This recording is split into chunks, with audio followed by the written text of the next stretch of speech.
नमस्ते दोस्तों, एक बहुत अच्छा नाच गीत लेके आए हैं। अगर अच्छा लगे लाइक कीजिए, फॉलो कीजिए, फुल सपोर्ट कीजिए।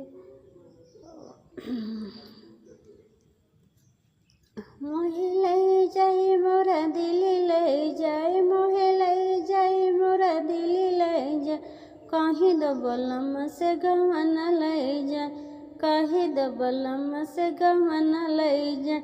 पहले पठौनी ससुर मोरे आए, पहले पठौनी ससुर मोरे आए, ओनहु के आए मोड़वा पिरान, कहीं दबलम से गमन ले जाए, कहीं दबलम से गमन ले जाए।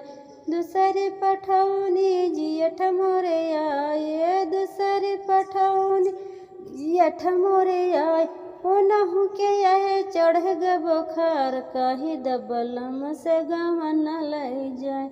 मोहे ले जाए मोरा दिल ले जाए, मोहे ले जाए मोरा दिल ले जाए, कहीं दबलम से गमन ले जाए। तीसरी पठौनी देवर मोरे आए, तीसरी पठौनी देवर मोरे आए, ओनहु के आए मोरा अंगूरी पिरान, कहीं दबलम से गमन ले जाए। मोहे ले जाए मोरा दिल ले जाए, कहीं दबलम से गमन ले जाए।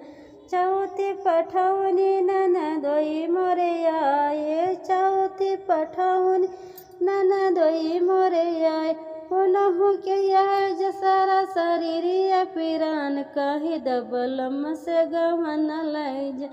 मोहे ले जाए मोरा दिल ले जाए, कहीं दबलम से गमन ले जाए। पचई पठौनी अपने पिया आए, पचई पठौनी अपने पिया आए, ओनहु के आए डोली मचकती जाए, कहीं दबलम से गमन ले जाए।